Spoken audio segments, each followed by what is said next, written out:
श्री गुरूंचे ते नमस्कारोने आता कैवल्य साम्राज्य चक्रवर्ती विश्वमौली ज्ञानोबा यांच्या कृपेनं ज्ञानेश्वरीच्या द्वितीय अध्यायाला प्रारंभ झालेला आहे. पहिल्या अध्यायामध्ये स्वकीय नातलगांना पाहून भक्तराज अर्जुनाच्या अंतःकरणात प्राप्त झालेला मोह, त्या मोहाचा परिणाम उडी घातली खाला रथोनिया असा अनिष्टकारक परिणाम झाल्यानंतर भक्तराज अर्जुन विषाद करत आहे, खेद करत आहे. म्हणून भगवंताने दुसऱ्या आणि तिसऱ्या श्लोकामध्ये समजावून सांगण्याचा प्रयत्न केला. अर्जुना, हे कर्म आर्य पुरुषांनी आचरलेलं नाही, स्वर्गाची गती प्राप्त करून देणार नाही आणि कीर्तीही तुला प्राप्त करून देणार नाही. क्षुद्र असणारा हृदयाचा दुर्बलपणा टाकून देऊन युद्धाला तू तयार हो. यावर भक्तराज अर्जुनाने सांगितलं, भीष्माचार्यांच्या आणि द्रोणाचार्यांच्या समोर पूजनीय असणाऱ्या व्यक्तींच्या सोबत मी बाणांच्या माध्यमातून युद्ध कसं करू, हे मला शक्य नाही देवा. कारण गुरुजनांना न मारता इहलोकामध्ये भिक्षाटन करणं हे मला योग्य वाटतं. पण जर मी त्यांचा वध केला तर त्यांच्या रक्ताने माखलेले अर्थ आणि काम हे दोनच भोग मला भोगायला मिळतील. अशा प्रकारचे लिप्त भोग भोगणार मी नाही. भगवंत म्हणतील, अर्जुना, क्षत्रियाला युद्धरूप असणारा स्वधर्म कर्माचं आचरण करणं योग्य आहे, भिक्षाटन करणं योग्य नाही. तर भक्तराज अर्जुन सांगतात, या दोनपैकी श्रेष्ठ कोणताही आम्हाला हे माहिती नाही. न चैतत विद्मः कतरन्नो गरीयो यद्वा जे एम यदेवानो जे येहू. आमच्यापैकी आम्हाला युद्धामध्ये काय श्रेयस्कर आहे हे कळत नाही. आम्ही त्यांना जिंकून घेऊ की तेच आम्हाला जिंकून घेतील हेही आम्ही सांगू शकत नाही देवा. आणि मग इथपर्यंतचा संपूर्ण विचार सांगत असताना साधकाच्या ठिकाणी जी काही लक्षणं असावे लागतात वेदांतशास्त्राच्या दृष्टिकोनातून, ती सगळी लक्षणं भक्तराज अर्जुनाच्या ठिकाणी दिसतात. विवेक, वैराग्य, समाधी, षटक आणि मोक्षत्व यानंतरच तो ब्रह्मज्ञानाचा अधिकारी होतो.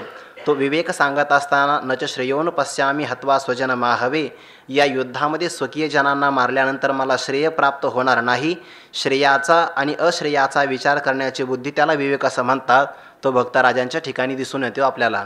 नंतर वैराग्य सांगत असताना इहलोकातल्या भोगाची अपेक्षा नको, इहलोकातले भोग मला नको हे सांगत असताना किन्नो राज्येन गोविंद, हे भोग मला नको आहे, किंवा अपि त्रैलोक्य राज्यस्य, पारलौकिक भोगही मला नको. वैराग्य प्रगट झालं. नंतर तन्मे क्षेमतरम भवेत, तितिक्षा प्रगट झाली. अर्थात साधकाची सगळी लक्षणं प्राप्त झाल्यानंतर त्या साधकाला परमपुरुषार्थरूप असणारा मोक्ष प्राप्त करून घेण्याकरता ज्ञान संपादन करावं लागतं. आणि त्या ज्ञानाचा सर्वात महत्त्वाचा उपाय काय असेल तर गुरुपसत्ती ज्याला म्हणतात. आणि ती गुरुपसत्ती म्हणजे सद्गुरूंची शरणागती 7व्या श्लोकामध्ये प्रगट केली. कार्पण्य दोषोपहत स्वभाव पृच्छामि त्वां धर्मसंमूढ चेताः यश्रेयस्यान्निश्चितं ब्रूहि तन्मे शिष्यस्ते हंसाधिमां त्वां प्रपन्नम. हे प्रभू, कृपणतेच्या दोषामुळे क्षत्रिय असणारा मी, माझा स्वभाव हा झाकला गेलेला आहे. धर्माच्या संबंधाने कोणताही विचार, एक विचार माझ्या ठिकाणी निर्माण होत नाही. युद्ध करावं की करू नये, यांना मारावं की न मारू नये, हा विचार माझ्या संबंधाने आता मला प्रगट करता येत नाही. त्यामुळे निश्चित श्रेयस्कर जे असेल, निश्चितम स्यात, श्रेयस्कर असावं ते, पण निश्चित कल्याणाला देणारं असावं. असं जे असेल तन्मे ब्रूही, ते आपण मला सांगावं. का बरं? भगवंत असं म्हणतील, अर्जुना, तू फक्त माझा सखा आहे आणि सखा असल्यामुळे मी तुला सांगू शकणार नाही. कारण सखा याकरता मी 2 श्लोकाचा विचार केलेला आहे. कुतस्त्वा कशमलमिदम क्लेब्यम मास्मगम पार्थ, त्यामुळे मी तुला सांगणार नाही. भगवंताला भक्तराज अर्जुन असं म्हणतात, असं नाही देवा, तुमचं अनुशासन पालन करण्याची योग्यता माझ्या ठिकाणी आहे. शिष्यः अहम ते, मी तुमचा शिष्य आहे. म्हणून त्वाम प्रपन्नम माम शाधी, तुम्हाला शरणागत झालेला जो मी आहे, आपण मला उपदेश करा. अशी करुणा भागल्यानंतर परमात्मा भक्तराज अर्जुनाला पुढच्या काही श्लोकामध्ये उपदेश करणार आहे. उपदेश करत असताना कोण कोण आपल्याला उपदेश करू शकतं? पहिल्यांदा आपला सखा असावा, सद्गुरू असावे, आपला बंधू असावा, आपले वडील असावे. हे सगळेजण आपल्याला उपदेश करू शकतात. या संबंधाने पुराणामध्ये, उपनिषदामध्ये भरपूर कथा आपल्याला अनुभवायला मिळतात. नाही असं नाही, हे सगळेजण आपल्याला उपदेश करू शकतात. प्रभू, जरी माझ्याकडून कोणत्याही प्रकारचं विरुद्ध आचरण घडलं असेल आणि हे बोलणं तुम्हाला मान्य नसेल, तरी पण आपण मला उपदेश करावा. तैसा सर्वांपरी आम्हासी देवा तूची एक आहासी, आणि बोलिले जरी न मनीसी मागील माझे, तरी उचित काय आम्हा, जे व्यभिचारी ना धर्मा, ते झडकरी पुरुषोत्तमा सांग आता. पाठीमागं जे मी तुला आतापर्यंत बोललेलं आहे, पहिल्या अध्यायामध्ये किंवा दुसऱ्या अध्यायाच्या 6व्या श्लोकापर्यंत जेही आता मी कथन केलेलं आहे, ते जर तुमच्या मनाला मान्य होत नसेल तर प्रभो लवकरात लवकर धर्माशी अविरुद्ध स्वरूपाचं असणारं कार्य करतो तो तुम्ही मला सांगावं, कारण आपण पुरुषोत्तम आहेत. यावर भगवंत म्हणतील, अर्जुना असं नाही, सांगावं त्याला लागतं ज्याला काहीच कळत नाही. पण तुझ्या बाबतीमधला जरी विचार केला तर शास्त्राचं श्रवण तू भरपूर केलेलं आहे. पहिल्या साध्यामध्ये तू सांगितलं की नाही आम्हाला, नरके नियतम वासो भवती इति अनुशुश्रम, नरकामध्ये पुष्कळ काळापर्यंत राहावं लागतं. कुणाला? जो कुलघातकी असतो त्याला, आणि ज्या कुलाचा क्षय झाला त्याला. असं शास्त्राचं श्रवण भरपूर केलेलं आहे. मग तूच विचार कर ना, श्रेयस्कर काय आहे किंवा अश्रेयस्कर काय आहे. तर तो विचार अर्जुन असं सांगतात, नाही नाही देवा, माझ्या मनाने हा विचार मला करता येत नाही, कारण बाकीचं सर्व काही जरी प्राप्त झालं तर शोक निवृत्ती फक्त तुमच्याच वचनानुसार होऊ शकते, हे मला चांगलं कळालं. आणि तोच भाव आता 8व्या श्लोकामध्ये सांगतात. नहि प्रपश्यामि ममापनुद्यात् यच्छोकमुच्छोषणमिन्द्रियाणाम् अवाप्य भूमां सपत्नमृद्धं राज्यं सुराणामपि चाधिपत्यं. नहि प्रपश्यामि ममापनुद्यात् यच्छोकमुच्छोषणमिन्द्रियाणाम् अवाप्य भूमां सपत्नमृद्धं राज्यं सुराणामपि चाधिपत्यं. नहि प्रपश्यामि.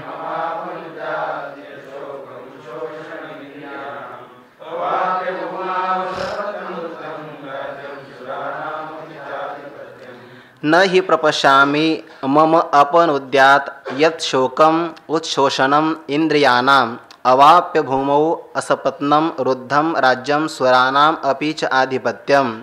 हे प्रभो, मम इंद्रियाणाम उत्शोषणं यत् शोकम् अपनुद्यात् भूमौ असपत्नं रुद्धं राज्यं च स्वराणाम अपि आधिपत्यम अवाप्य न प्रपश्यामि. कारण सांगतात, ही नाम कारण का मी तुमचं शिष्यत्व पत्करलं, शरणागती पत्करली, त्याचं कारण असं आहे, मम इंद्रियानाम, माझ्या इंद्रियांना उत्शोषणम म्हणजे अत्यंत शुष्क करणारा, संताप निर्माण करणारा, यत् शोकम जो शोक मला प्राप्त झालेला आहे, विषाद किंवा दुःख प्राप्त झालेला आहे, अपनुद्यात त्याला दूर करू शकेल असा उपाय मला भूमौ पृथ्वीवर असणारं असपत्नम म्हणजे निष्कंटक आणि रुद्धम म्हणजे समृद्धम. राज्य दोन प्रकारचं असावं लागतं.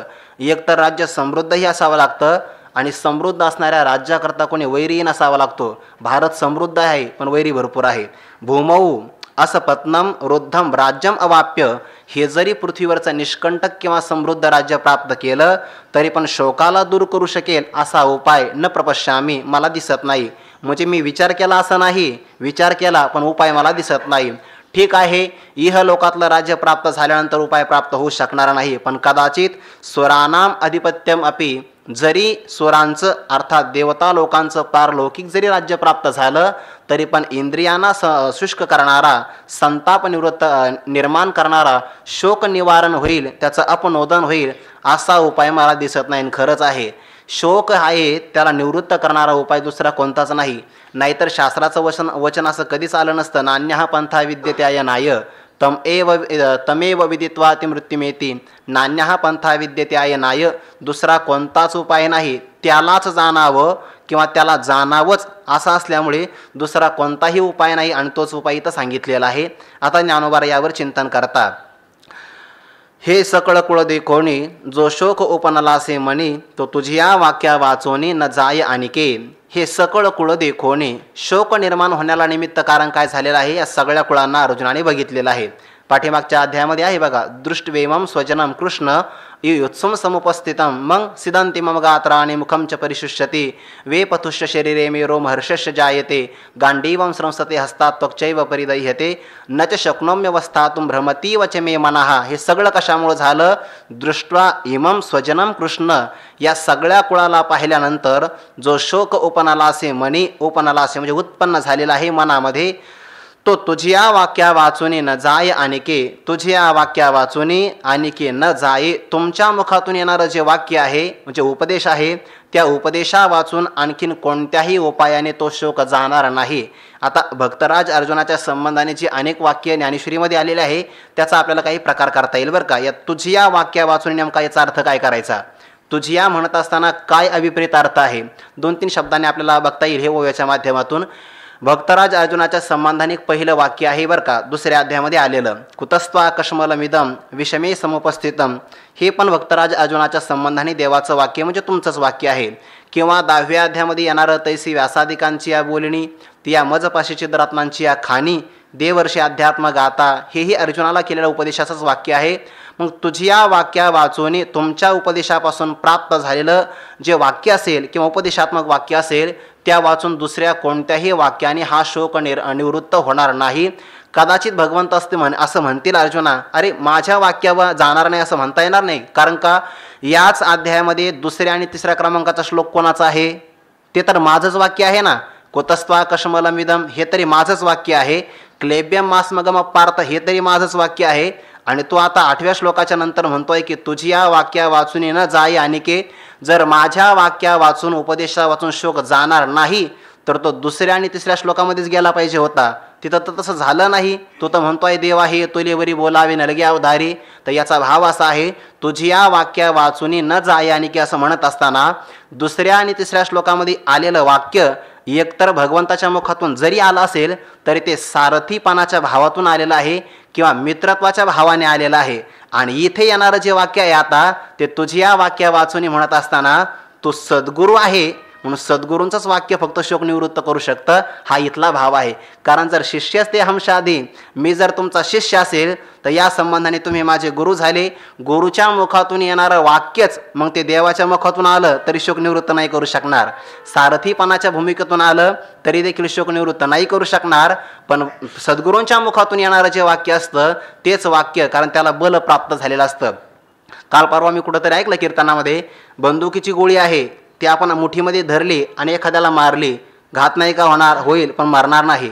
पण तीच असणारी बंदुकीची गोळी जर बंदुकीमधून वेगाने आली तर समोरचा व्यक्ती संशयच राहणार नाही, तो निवृत्त होईल. का बरं? कारण त्याला बल प्राप्त होतं.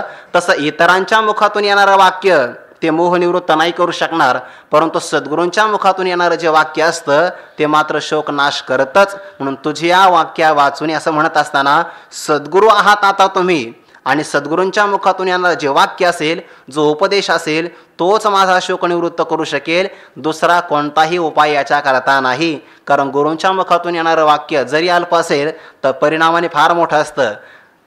अंगे साने परिणामे थोर, जैसे गुरुमुखीचे अक्षर, ज्ञानोबा चिंतन करतात. अंगाने लहान आहे, परिणामाने फार मोठं आहे. असं गुरूंच्या मुखातून येणारं वाक्य मग ते तत्वमसी असेल, कोणतंही अयम आत्मा ब्रह्म असेल किंवा 4 वेदाचे असणारे 4 महावाक्य असतील, ते सगळे अर्थाने फार मोठे असतात. मोटके गुरुमुखे उदयजत दिसे आणि हृदयी स्वयंभची असे, प्रत्यक्ष फाव लागे तैसे आपैसयाची. म्हणून गुरुजींच्या मुखातून येणारं वाक्य हेच वाक्य शोक निवृत्त करू शकतं. न जाये आणखी नान्य पंथा विद्यते आयनाय, दुसरा कोणताच उपाय नाही. म्हणून आपण गुरुवारी आहात, तुमच्या मुखातून येणारं वाक्य माझं नक्कीच कल्याण करेल, याकरता आपण मला उपाय सांगा अशी विनंती केली आहे.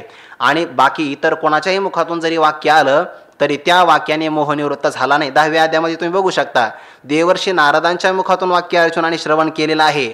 असिता देवलाचे मुखी मी एवं विधा तुती ऐके, परंतु बुद्धी विषयी विखे घारिली होती. पण जेव्हा भगवंताच्या मुखातून हा उपदेश झाला, व्यासादिकांचं बोलणं म्हणजे अर्जुनाच्या समोर ज्ञानाची खाण होती, परंतु अंधारामध्ये तिची उपेक्षा घडली. जेव्हा भगवंत नावाचा सूर्य, वाक्य सूर्य कर तुझे फावले, भगवंत नावाचे सूर्य जेव्हा उदयाला आले तेव्हा त्या सगळ्या खाणींचा उपयोग झाला. म्हणून तुझी या वाक्या वाचुनी न जाय आणखी, सद्गुरूंच्या भूमिकेतून येणारं जे वाक्य असेल त्या वाक्याला ओज असतं, त्या वाक्यामध्ये तेज असतं, प्रभाव असतो. आणि असं वाक्य आलं तरच मग सगळ्या कुळाला पाहिल्यानंतर जो मोह निर्माण झाला तो मोह निवृत्त होऊ शकतो. याला अविश्वास असं म्हणतात, याला श्रद्धा असं म्हणतात. ती श्रद्धा इथं प्रगट झाली, दुसरा कोणताही उपाय नाही. अनन्यता पण प्रगट झाली. तुझी या वाक्या वाचून बाकीच्या सगळ्यांचा संदर्भ इथं घेतला नाही. अनन्यता प्रगट झाली, विश्वास प्रगट झाला. आता भगवंताला सांगावंच लागणार आहे, जो हे सकळ कुळ देखोनी, जो शोक उपनाला असे म्हणी, तो तुझी या वाक्या वाचोनी न जाये आणखी. दुसरे कोणतेही लौकिक उपाय केले तरी पण ते उपाय मात्र मोहाला निवृत्त करू शकणार नाही. फार झालं तर ते मोहामध्ये वाढ करतील, मोहाला निवृत्त करू शकणार नाही. ते सांगतात दुसऱ्या भाषेनं, यालाच व्यतिरिकाची भाषा असं म्हणतात. येत पृथ्वी तलाप होईल, हे महेंद्र पदही पाविजेल, परी मोह हा न फिटेल मानसीचा, अंतकरणामध्ये प्राप्त झालेला हा मोह न फिटेल, दूर होणार नाही, निवृत्त होणार नाही, आणि झाला तर आत्यंतिक निवृत्ती मात्र होणार नाही. कदाचित झालीच निवृत्ती, कदाचित राज्य प्राप्त झालं, पृथ्वी तल आप होईल, आप म्हणजे प्राप्त, पृथ्वीचं संपूर्ण राज्य प्राप्त झालं तर ते विचारसागरामध्ये आलेले बघा, सार्वभौम जरी राजा असला तरी पण त्या राज ऐश्वर्याने त्याचं सगळं दुःख निवृत्त होतं असं मात्र नाही. राजाचं दुःख निवृत्त होतं, कोणतं? श्रीमंतीमुळं गरिबीचं दुःख निवृत्त होतं, पण दुःख निवृत्त होतं असं मात्र म्हणता येत नाही. कोणतं ना कोणतं दुःख सर्वांनाच असतं. पृथ्वीवरचं संपूर्ण राज्य प्राप्त झालं तरी दुःख निवृत्त होणार नाही. हे महेंद्र पदही पाविजेल, कदाचित स्वर्गातलं असणारं इंद्राचं पदही प्राप्त होईल, पण तरीही मोह मात्र निवृत्त होईल असं सांगता येत नाही. का?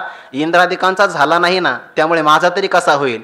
कारण जसं इथं भीती आहे तसे तिथे त्याही पदामध्ये काय भीतीच आहे ना. इंद्रपदाधिक भोग, भोग नव्हे तो भव रोग असं असल्यामुळे तिथे देखील क्षय किंवा अतिशय नावाचा दोष असल्यामुळे तोही मोह निवृत्त करू शकेल असा उपाय मला दिसत नाही. मोह हा न फिटेल मानसीचा, याच्यातून वैराग्य प्रगट होतं. दुसरा कोणताही उपाय होऊ शकत नाही. तुमचं वाक्य जर आलं ते 11व्या अध्यायामध्ये होई बघा, भगवंताच्या मुखातून येणारं जे वाक्य आहे ना ते वाक्य नाही, ती अक्षरे नव्हती देखा, ब्रह्मसाम्राज्य दिग्पिका, अर्जुना लागिचित कळिका, उजळरिया श्रीकृष्णे, त्या वाक्याला वाक्य असं म्हणता येत नाही. साम्राज्य म्हणतात, स्वराज्यम अधिगच्छति, असं असणारं जे आपलं स्वराज्य आहे म्हणजेच आत्मराज्य ज्याला म्हणतात, ते राज्य प्राप्त करून देणाऱ्या प्रगट करणाऱ्या दीपिका मशाल त्या आहे ते अक्षर असं सांगतात.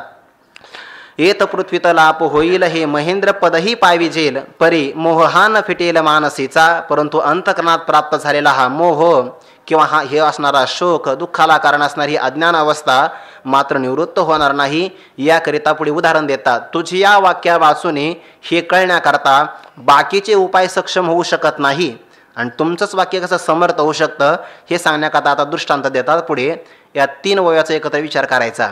जैसी सर्वथा बेजे आहळली, ती सुक्षेत्री जरी पेरिली, तरी न विरुढती सिंचली, आवडे तैसी, ना तरी आयुष्य पुरले आहे, तरी औषधे काही नोहे, एथ एकची उपयोगा जाये परमामृत, तैसे राज्यभोग समृद्धी, उज्जीवन नोहे इये बुद्धी, किंवा उज्जीवन नोहे जीव बुद्धी. दुसरा पाठ आहे, एथ जिव्हाळा कृपानिधी कारुण्य तुझे, ऐसे अर्जुन तेथ बोलिला. या 4 वयाचा एकत्र विचार करायचा. दृष्टांताच्या संबंधाने 3 वया घेता येतील. आणि मग एथ जिव्हाळा कृपानिधी कारुण्य तुझे, ऐसे अर्जुन तेथ बोलिला, सार्ध ओवी म्हणजे 1.5 ओवीचा आपल्याला विचार करता येऊ शकतो. जैसी सर्वथा बीजे आहळली, भगवंताच्या मुखातून येणारं वाक्यच मोह निवृत्त करू शकतं, अन्य कोणताही उपाय याकरता सक्षम होऊ शकणार नाही. याकरता पहिलं दृष्टांत उदाहरण देतात. ज्याप्रमाणे सर्वथा म्हणजे सर्व प्रकारे, बीजे आहळली, आहळली म्हणजे भाजल्या गेली, शेंगदाणे भाजल्या गेले किंवा कोणतंही बीज जे भाजलं जातं. कल्पना करा, ज्वारी येते आता आणि सध्या हंगाम चालू आहे हुरडा, मग ते ज्वारी भाजल्यानंतर जे भाजलेली ज्वारी आहे किंवा हुरडा आहे तो पेरण्याच्या उपयोगाचा नाही, तो फक्त खाण्याच्या उपयोगाचा आहे. सर्वथा बीजे आहळली, भाजलेलं असणारं संपूर्ण बीज सुक्षेत्री जरी पेरिली, ते फल येण्याकरता काय काय असावं लागतं? जमीन चांगली असावी लागते. बरं, जमीन चांगली उन्हाळा आहे चालणार नाही, त्यामध्ये पाऊसही चांगला व्हावा लागतो.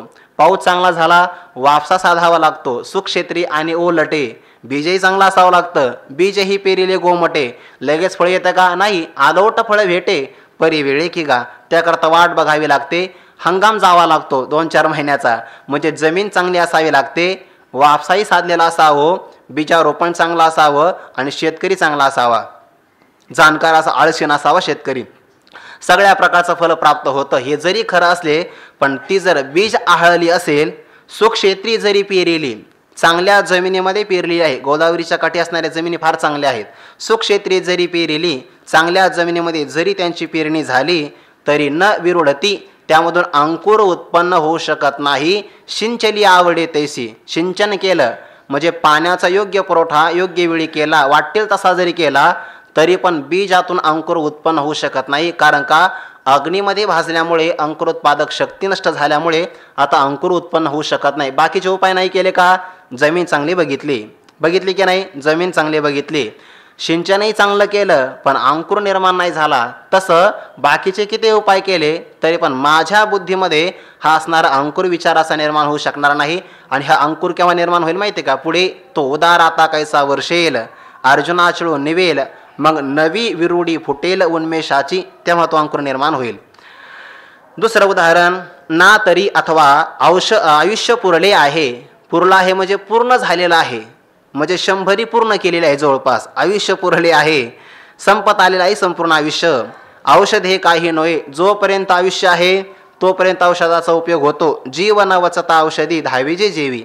ज्ञानोबा सांगतात ना, जोपर्यंत जीव जात नाही तोपर्यंत औषधाची धावपळ करावी. जीव गेला, औषधाची धावपळ करण्यात काही स्वारस्य नाही. ना तरी आयुष्य पुरले आहे, आयुष्य पूर्ण झालेलं आहे, तरी औषधे काही नव्हे, औषधाने काहीच होणार नाही. काहीच होणार नाही म्हणजे फक्त व्यर्थ खर्च होईल, उपयोग काही होणार नाही. औषधे काही नव्हे, जे रोग्याकरता काही उपयोग होणार नाही. एथ मग अशा ठिकाणी एकची परमामृत उपयोगा जाई. उपयोगा जाई म्हणजे उपयोगाला पडेल, जाईल. कोण? परमामृत. याचे 2 अर्थ होतील. श्रेष्ठ असणारं जे अमृत आहे ते उपयोगी पडेल, म्हणजे मेलेला हे माणसाला ते जिवंत करू शकेल. किंवा परमामृत शब्दाचा दुसरा एक अर्थ केलेला आहे भगवन नामामृत, तेही उपयोगी पडू शकतं. कारण का? हे देहाचे पुरंदर 14 जाती हे असणारं अमृत आहे. मग जिथे स्वर्गातल्या अमृताचा उपयोग होणार नाही तिथं अमृततुल्याचा उपयोग होईल का? अर्थात होणार नाही. ना तरी आयुष्य पुरले आहे, तरी औषधे काही नव्हे, एथ एकची उपयोगा जाये परमामृत. आयुष्य संपलेलं आहे, औषधाचा काही उपयोग होत नाही. श्रेष्ठ असणारं अमृत किंवा भगवान नामामृत ते ज्याप्रमाणे भक्तिशास्त्राच्या अंगाने उपयोगी पडेल किंवा प्राण वाचवायचे असतील तर स्वर्गातलं अमृत उपयोगी पडेल, तसं तैसे राज्य भोग समृद्धी. राज्यही प्राप्त झालं, स्वर्गातली भोग प्राप्त झाले आणि राज्यही समृद्ध आहे. पुन्हा भोगाची समृद्धी आहे, राज्य आणि भोग भोगण्याकरता शरीराची समृद्धी प्राप्त झाली. हे सगळं जरी प्राप्त झालं तरी देवा ये बुद्धी उज्जीवन नोहे. आता मला प्राप्त झालेली बुद्धी, कोणती बुद्धी? या स्वधर्मरूप युद्धाच्या ठिकाणी हिंसात्मक असणारा हे स्वरूप आहे युद्धाचं, ही बुद्धी, किंवा मी आता शस्त्र धारण करणार नाही ही बुद्धी, जरी निशस्त्र असणारे यांनी मला मारलं तरी ते मला चांगलं होईल, तन्मे क्षेमतरम भवेत, ही असणारी बुद्धी उज्जीवन नोहे. या बुद्धीला पुन्हा उत्तेजना प्राप्त होऊ शकत नाही. अर्थात त्या बुद्धीला आलेली मरगळ कशाही प्रकारे जाणार नाही. किंवा मी जीवच आहे आणि जीवाची असणारी माझी ही अल्पबुद्धी, दुसरा पाठ घेतला तर उज्जीवन नोहे ये जीवबुद्धी, माझी असणारी अल्पज्ञ स्वरूपाची ही बुद्धी, या बुद्धीला आता विचारच करता येत नाही. कतरत नवगरी हा, आम्हाला काय श्रेष्ठ आहे किंवा काय अश्रेष्ठ आहे कळत नाही. म्हणून एथ जिव्हाळा कृपानिधी कारुण्य तुझे, हे कृपानिधी तुझे कारुण्य एथ जिव्हाळा. कृपानिधी कृपेचा साठा असणारा हे परमात्मन, तुमचा असणारा जिव्हाळा कृपा, त्याचाच ओलावा मला प्राप्त होईल किंवा त्याचाच आश्रय प्राप्त झाला तरच मी वाचू शकेल. दुसरा मला कोणताही उपाय दिसत नाही. हा उपाय सांगण्याकरता जेवढा वेळ लागतो तेवढाच वेळ फक्त अर्जुनाचा मोहनिवृत्त झाला. ऐसे अर्जुन तेथ बोलिला तव क्षण एक भ्रांती सांडिला. कोणता? जिव्हाळा कृपानिधी कारुण्य तुझे, एवढं बोलला आणि एवढ्या वाक्यापर्यंत फक्त मोहनिवृत्त झाला, पुन्हा मोह प्राप्त झाला. ऐसे अर्जुन तेथे बोलिला तव क्षण एक भ्रांती सांडेला. हे बोलण्याकरता देखील मोहनिवृत्त व्हावाच लागतो ना, नाहीतर कदाचित पुन्हा मला राज्याने महाशोक निवृत्त होऊ शकेल, स्वर्गाधिक राज्य प्राप्त झाले तरी मोहनिवृत्त होऊ शकेल, असं जर वाटत असेल तर पूर्ण मोहनिवृत्त झाला असं म्हणता येणार नाही. एवढं कळण्यापुरतं फक्त मोहनिवृत्त झाला की तव क्षण एक भ्रांती सांडेला. एका क्षणाकरता भ्रांती म्हणजे मोह सांडेला, भ्रांतीने अर्जुनाचा परित्याग केला आणि पुन्हा भ्रांतीनं दुप्पट आक्रमण केलं. मग पुनरपी व्यापेला उर्मितेने, उर्मी म्हणजे लहर किंवा वेग, त्या भ्रांतीच्या वेगाने किंवा लहरीने पुन्हा अर्जुनाला व्यापून टाकलं. कृपया परया विष्टो, पुन्हा तो कृपेला प्राप्त झाला. मनी गजबद झाली, आपैसी कृपा उपजली, त्याने अपमाने निघाली वीरवृत्ती. जशी अवस्था पहिल्या अध्यायामध्ये झाली तशीच अवस्था पुन्हा या 8व्या श्लोकाच्या नंतर झाली. तव क्षण एक भ्रांती सांडिला, मग पुनरपी व्यापिला उर्मितेने. आता ज्ञानोबराय उत्प्रेक्षा अलंकाराने विचार करतात. ज्ञानोबराय असं म्हणतात, ज्ञानेश्वरीमध्ये काही काही स्थळामध्ये 2, 3, 4, 5 ओव्यांचा एकत्र विचार करावा लागतो. त्यापैकी हे एक स्थळ आहे. याचं कारण पुढे देता येईल आपल्याला की मज पाहता उर्मी नोहे, अनारीसे गमत आहे, आणि मग तो ग्रासिला महामोहे काळ सरपे सवर्म हृदय कल्हारी तेथ कारुण्य वेळेच्या भरी लागला म्हणून लहरी भांजे चिना हे जाणून ऐसी प्रौढी जो दृष्टी सवेची विष फेडी तो धावया श्रीहरी गारुडी पातला की तैसिया पंडुकुमारा व्याकुळा मिरवतसे श्रीकृष्ण जवळा तो कृपावशी अवलिळा रक्षिला आता म्हणून तो पार्थू. या म्हणोनीपर्यंत यावं लागतं कारण म्हणोनी शब्द पाठीमागचे कारण सांगत असतो. ज्ञानोबाराय म्हणतात तो ग्रासिला महामोहे काळ सरपे किंवा म्हणोनी तो पार्थो मोहफणीग्रस्तू म्या म्हणितला हा हेतू जाणून या अर्जुनाला मोहरूपी सर्पाने दंश केला असं मी का म्हटलो म्हणोनी आणि पाठीमागचे मग सगळे कारण घ्यावे लागतात. अर्थात या सगळ्या वव्यांचा एकत्र विचार करावा लागतो. हा एक विषय आहे या वव्यांचा की मज पाहता उर्मिनो हे ज्ञानोबा असं म्हणतात. मज पाहता मी जर पाहिलं तर मला असं वाटतं अमृताला आपला अर्जुनाला कोणता वेग किंवा लहर किंवा षट उर्मीपैकी एखादी उर्मी आलेली आहे असं मला वाटत नाही. अनारिसे गमत आहे. गमने म्हणजे वाटणे. मला दुसरंच काहीतरी अर्जुनाला होत आहे असं वाटतं आहे. काय वाटतं ज्ञानोबा तुम्हाला?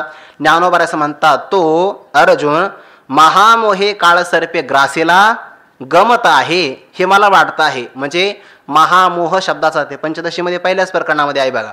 नमश्री शंकरानंद गुरुपादांबुजन म्हणे सविलास महामोह ग्राह ग्रासैक कर्मणे. महामोह म्हणजे आत्मस्वरूपाचं असणारं जे मूळ अज्ञान त्यालाच महामोह असं म्हणतात. आणि महामोह हाच एक सर्प आहे. तिथे महामोहाला ग्राह असं म्हटलेलं आहे. तो ग्राह ज्याप्रमाणे त्याच्या ताब्यात असणाऱ्या व्यक्तीला अतीव दुःख हेतुत्वात अत्यंत दुःखाला कारण ठरतो तसा इथे असणारा सर्प देखील फक्त फरक एवढाच आहे. दोन्हीकडे महामोहच आहे पंचदशीमध्ये आणि बहुतेक तिसऱ्याच वर्षाला आहे.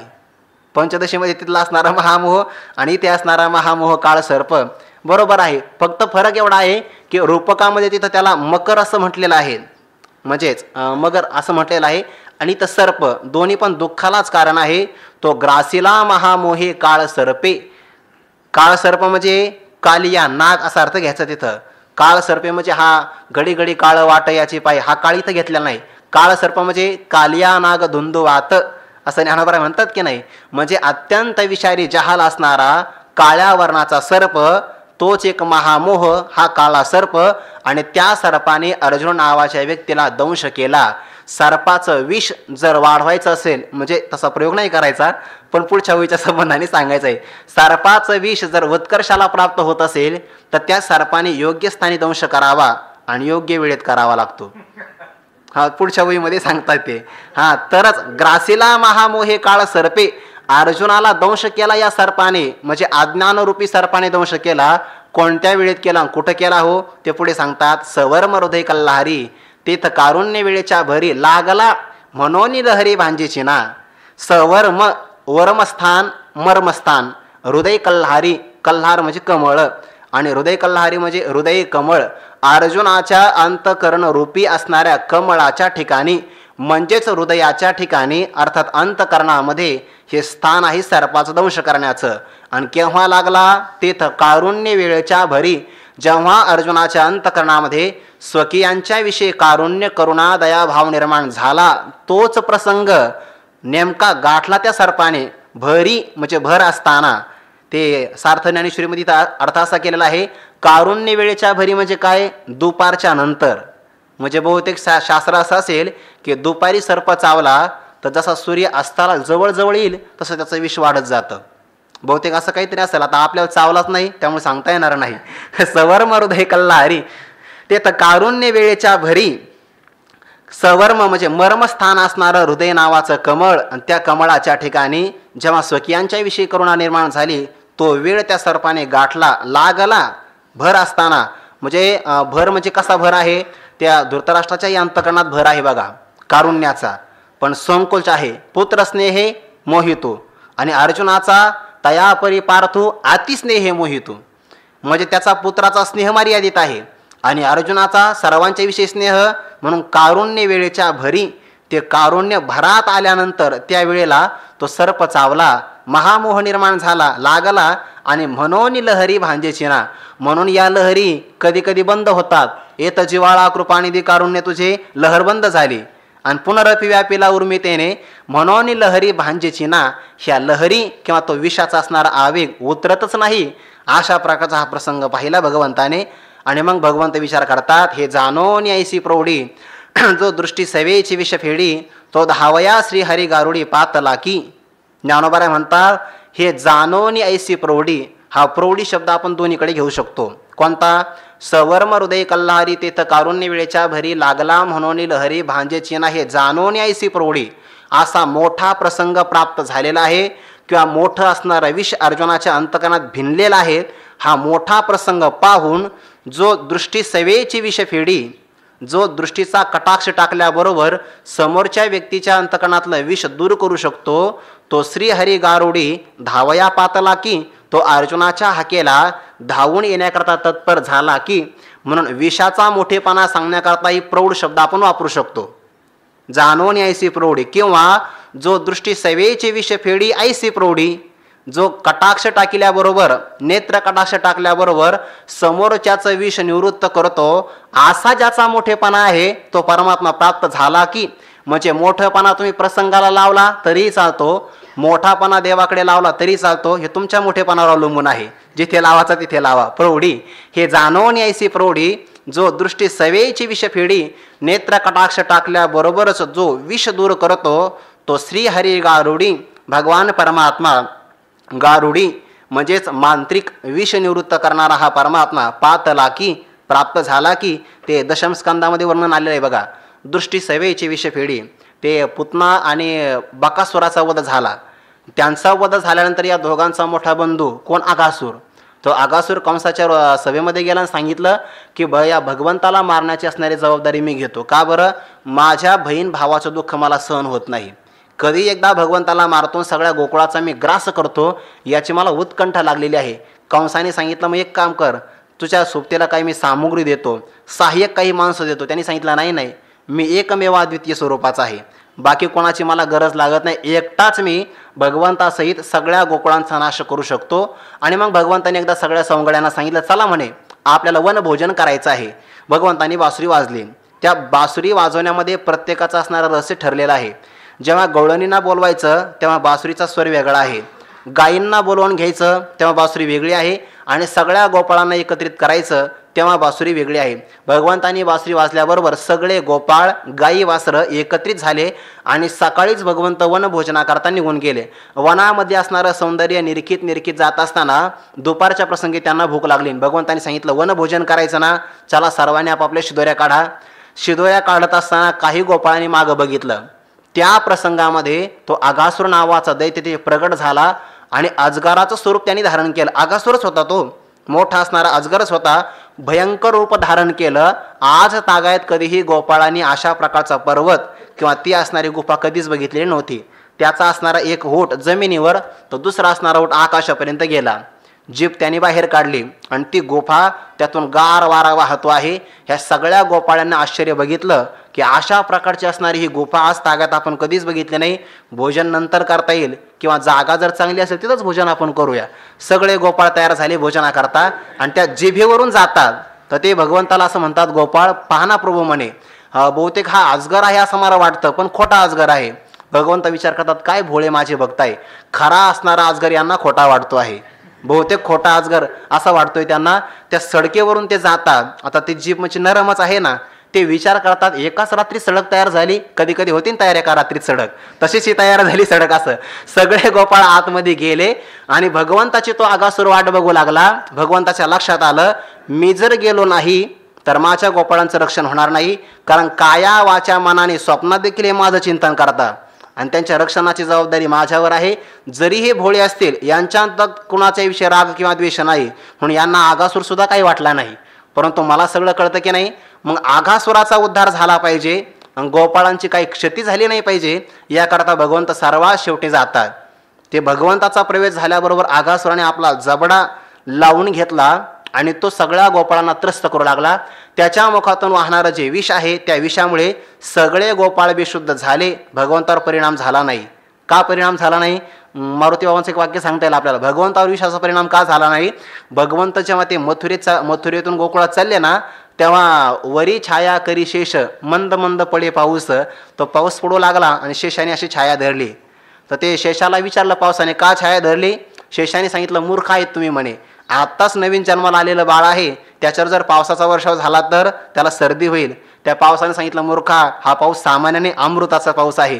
अमृताचा पाऊस पडल्यामुळे भगवंतावर विषाचा परिणाम झाला नाही आणि मग भगवंतांनी त्याचा उद्धार करण्याकरता आकाशाप्रमाणे महिमा नावाची सिद्धी वापरून विशाल स्वरूप धारण केलं. गिळिताघासुर चिरोनी सांडे लावो. ते आघासुराने जेव्हा गिळंकृत केलं तेव्हा ते भगवंतांनी आपलं स्वरूप वाढवून त्याचा जबडा चिरून टाकला आणि त्याचा उद्धार केला. आता गोपाळ बी शुद्ध पडले आहे ना, मग उद्धार कसा करायचा? दृष्टी सवेची विषफेडी.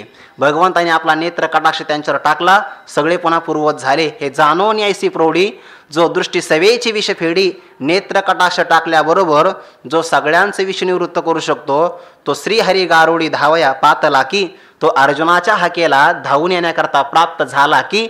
आणि मग तो कसा दिसू लागला? हे सामर्थ्य दोघांकडे असतं बरं का.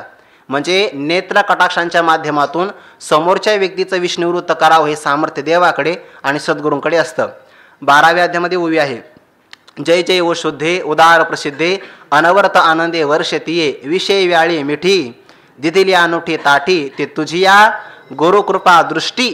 तुमची असणारी गुरुकृपा दृष्टी पडल्याबरोबर निर्विष होय, म्हणजे दृष्टी सेवेची विषफेडी. असा श्रीहरी गारुडी. आता इथं भगवंत नाही धावले, गुरुच्या रूपामध्ये भगवंतच धावलेले आहे.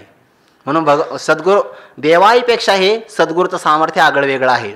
तो धावया श्रीहरी गारुडी पातला की. तै हा नाथ भागवतातली ओवी आहे. वा वा. हो, त्याची दृष्टीच निरुजा करी, म्हणजे निरोगी करून टाकते दृष्टीच. दृष्टी सवेची विषफेडी ते धन्वंतरीच्या रूपात तो नाथ महाराज सांगतात भागवतामध्ये. तो धावया श्रीहरी गारुडी पातला की, तैसिया पंडुकुमारा व्याकुळा मिरवतसे श्रीकृष्ण जवळा. तो कृपावसी अवलिळा रक्षील आता. अवलिळा म्हणजे सहज. भगवंताला आता कष्ट नाही पडणार, जाग करण्याकरता कष्ट भगवंताला नाही पडणार, सहज. पण कृपेला वशीभूत हो ना. अर्जुनाच्या ठिकाणी असणारी, अर्जुनाच्या संबंधाने असणारी कृपा, त्या कृपेला वशीभूत होऊन परमात्मा सहजच आता रक्षील. आता म्हणजे 11व्या श्लोकामध्ये, तैसिया व्याकुळा पंडुकुमारा जवळा श्रीकृष्ण मिरवत असे. ज्याप्रमाणे एखादा गारुडी धावून यावा तसा व्याकुळ असणाऱ्या अर्जुनाच्या जवळ, व्याकुळा पंडुकुमारा जवळा, व्याकुळ असणाऱ्या पंडूचा कुमार म्हणजेच अर्जुन, त्यांच्या जवळ श्रीकृष्ण मिरवत असे. परमात्माचा शोभून दिसू लागला. जणू काही आता परमात्मा नाही, दृष्टीचा कटाक्ष टाकल्याबरोबर विष फेडणारा गारुडीच आहे असा तो दिसू लागला. आणि तो परमात्मा कृपावशे अर्जुनाच्या संबंधाने, इथं अर्जुनाच्या संबंधाने म्हणण्यापेक्षा शिष्य असणारा अर्जुन मग त्याच्या संबंधाने कृपावशे, कृपेला वशीभूत होऊन अवलिळा सहजच रक्षीला. आता तो आता रक्षण करेल. आणि म्हणून हे सगळी कारणं लक्षात घेऊन ज्ञानोबाराय म्हणतात, मी विनाकारण अर्जुनाला म्हटलो नाही, तो ग्रासीला महामोहे काळा सरपे म्हणून तो पार्थू मोह फणीग्रस्तो. म्या म्हणिताला हा हेतू जाणून या. हा सगळा हेतू, ही सगळी कारण परंपरा लक्षात घेऊन अर्जुनाचं रक्षण भगवंत करतीलच, गारुड्याप्रमाणे रक्षण करतील. आणि म्हणून गारुडी कोणाचं रक्षण करतो? ज्याला सर्पाची फणी लागली त्याचं. अर्जुनाला पण फणी लागली, मोह फणी म्हणजे मोहरूपी असणारा सर्प, त्याने अर्जुनाला ग्रस्त केलं. हा हेतू जाणून या. हा सगळा हेतू कारण परंपरा ध्यानात ठेवून अर्जुनाला तो सर्पग्रस्त झाला अर्जुन, असं मी म्हटलो, विनाकारण म्हटलेलो नाही. मग देखा ते फाल्गुनू घेतला असे भ्रांती कवळणू जैसा घन पडळी भानू आच्छादिजे. मग देखा पहा ते फाल्गुनू, अर्जुनाची 10 नाव आहे, त्या 10 नावामध्ये फाल्गुन हे एक अर्जुनाचं नाव आहे. अर्जुनाचं नाव फाल्गुन पडण्याचं कारण बहुतेक फाल्गुन महिन्यामध्ये जन्म झालेला आहे. बहुतेक महाभारतामध्ये, आता मला आठवत नाही, पण बहुतेक आहे असं एक, ते 10 नावाची कारणं दिलेली आहेत. त्याला किरीट का, तर त्या इंद्राने किरीट दिला, मुकुट, म्हणून त्याला किरीटी असं म्हणतात. धनंजय का म्हणतात, राजसूय यज्ञाच्या प्रसंगी अनेक प्रकारचं धन जिंकलं म्हणून त्याला धनंजय असं म्हणतात. त्या प्रत्येक नावाला की इतिहास आहे, तर फाल्गुन नावाचा बहुतेक तो इतिहास असेल, ते आता नेमकं आठवत नाही. मग देखा ते फाल्गुनू, फाल्गुन म्हणजेच अर्जुन, घेतला असे भ्रांती कवळून, भ्रांतीनं अर्जुनाला कवळून घेतलेला आहे, म्हणजे आपल्या ताब्यात घेतलेला आहे. पुनरपी व्यापीला उर्मिती नाही की नाही, घेतला असे भ्रांती कवळून. मग तेजस्वी असणारा अर्जुन भ्रांतीला वशीभूत झाल्यामुळे कसा झाला? या पहिल्या अध्यायामध्ये आलेले बघा, ते राजहंस कर्दमी रूपला राजहंस आहे का नाही. चिखलामध्ये जसा राजहंस फसावा तसा अर्जुन दिसू लागला, किंवा राजकुमार पदच्युत झाला मग जसा दिसू लागतो तसा तो दिसू लागला. त्या संबंधाने पुढचं वर्णन आहे. जैसा घन पडळी, पडळ म्हणजे पडदा आणि घन म्हणजे मेघ, मेघांच्या पडद्यानी ज्याप्रमाणे भानू आच्छादिजे, सूर्य झाकला जावा, ज्याप्रमाणे ढग यावे आकाशामध्ये अनेक प्रकारचे आणि सूर्य झाकला जावा, मग तसा सूर्य तेजस्वी असताना देखील तेजे स्वरूप दिसत नाही, तसा अर्जुन या भ्रांतीला प्राप्त झाल्यामुळे, मोहाला प्राप्त झाल्यामुळे निस्तेज स्वरूपाचा दिसू लागला. उत्प्रेक्ष अलंकार आहे. भानू घनपडळी आच्छादिजे हे झालं एक उदाहरण. ज्ञानोबा पुन्हा उदाहरण बदलतात, दुसरी उपमा देतात. ज्या उपमा बदलतात तेव्हा त्याला उत्प्रेक्ष अलंकार म्हणतात. तया परितो धनुर्धर जहालासे दुःखे जर्जर, जैसा ग्रीष्मकाळी गिरीवर वनवला का, तया परी त्याप्रमाणे, म्हणजे हा शब्द वरच्या ओवी करता घ्यायचा. धनुर्धर जहालासे दुःखे जर्जर, तो धनुर्धर दुःखाने अतिशय जर्जर झाला. आणि आता अर्ध्या ओवीमध्ये येणारं जे रूपक आहे ना ते अगदी शेवटपर्यंत चालणार आहे आता रूपक. जैसा ग्रीष्मकाळी गिरीवर वनवला का, म्हणून सहजे सुनीळ कृपामृते सजळ, तो ओळाला श्री गोपाळ महामेघ. आता इथे ज्ञानोबाराय भक्तराज अर्जुनाच्या ठिकाणी एका पर्वताचं रूपक करतात. गिरीवर आहे अर्जुन, पण कोणता गिरीवर? उन्हाळ्याच्या दिवसामध्ये अगोदरच गवत करपलेलं आहे म्हणजे वाळलेलं आहे. त्या उन्हाळ्याच्या दिवसामध्ये पुन्हा सूर्य अग्नी ओकत आहे भर दुपारी 12 वाजता आणि त्यात पुन्हा वणवा लागावा. उन्हाळा दिवस, गवत जळालेलं, सूर्याची प्रखरता आहे, त्यात वणवा लागावा. तो पर्वत जसा दिसावा तसा तो अमृत आहे. मग वणवा ज्या पर्वताला लागला त्याला जर शांत करायचं असेल तर काय करावं लागेल? मेघाला पाचारण करावं लागेल. नुसता मेघ चालणार नाही. उन्हाळ्यातले मेघ काय कामाचे? आकाळी आभाळ, ते चालणार नाही.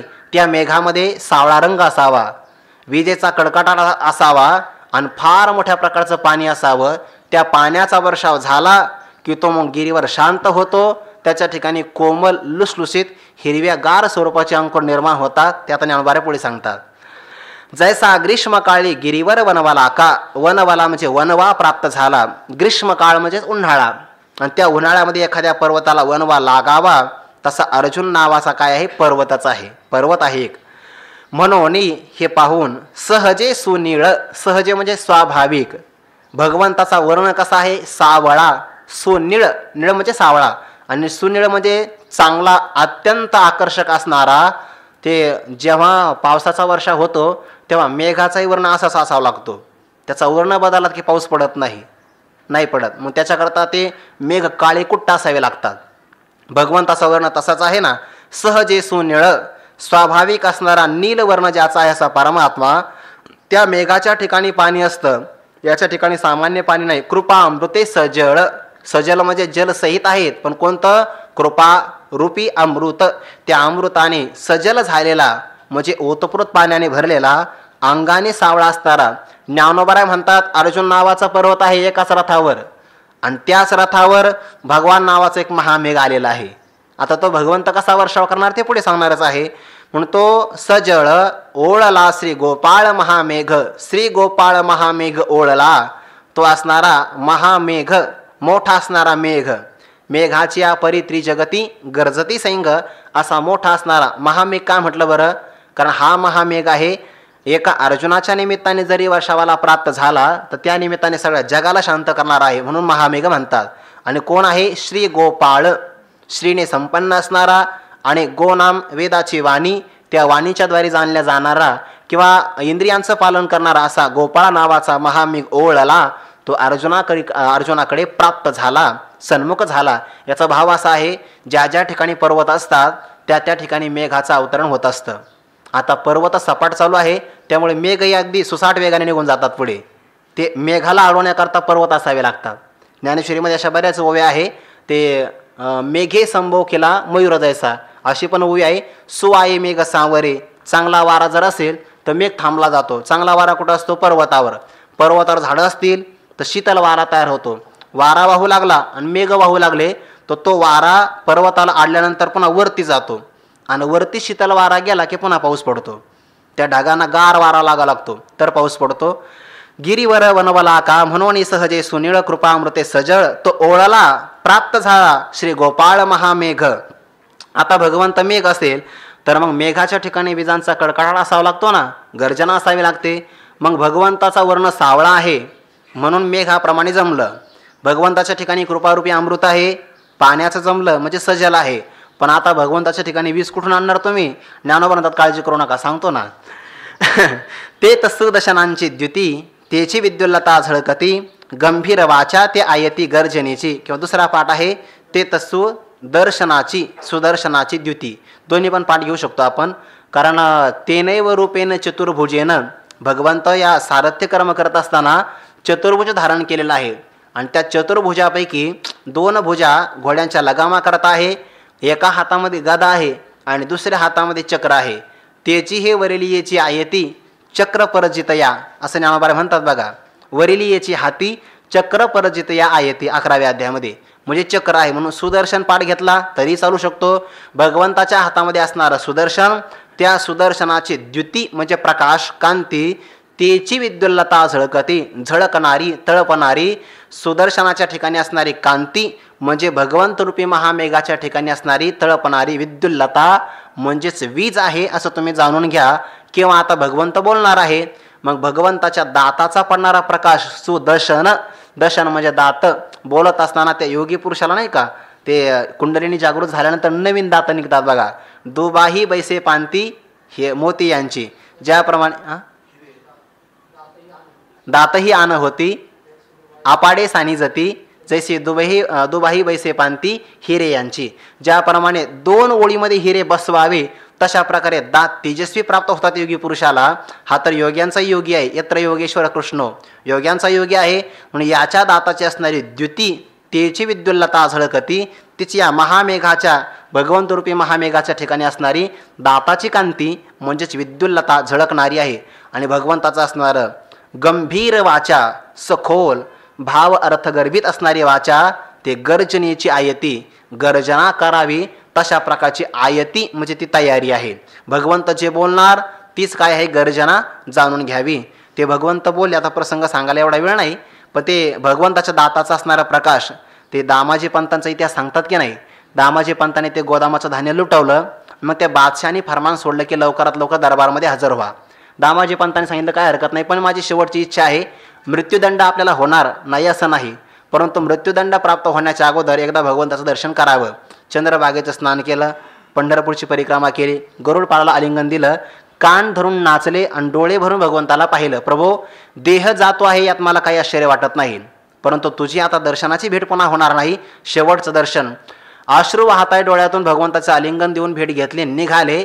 भगवंताला काळजी पडली. भक्ताला खेद नाही कोणताच, पण भगवंताला काळजी पडली की माझ्या भक्ताला संकट आलं तर माझं ब्रीद आहे ना कोणतं, धर्मसंस्थापनार्थाय साधूनाम परित्राणाय, हे सिद्ध होणार नाही. याकरता भगवंताने दामाजीचा झाले पाडेवार, झाला विठू महार पंढरीनाथ. झालं की नाही. भगवंत महाराचं रूप धारण केलं. खांद्यावर कांबळी आहे, हातामध्ये काठी आहे, कमरेला थोडीशी असणारी पिशवी आहे, हिऱ्यांची पिशवी.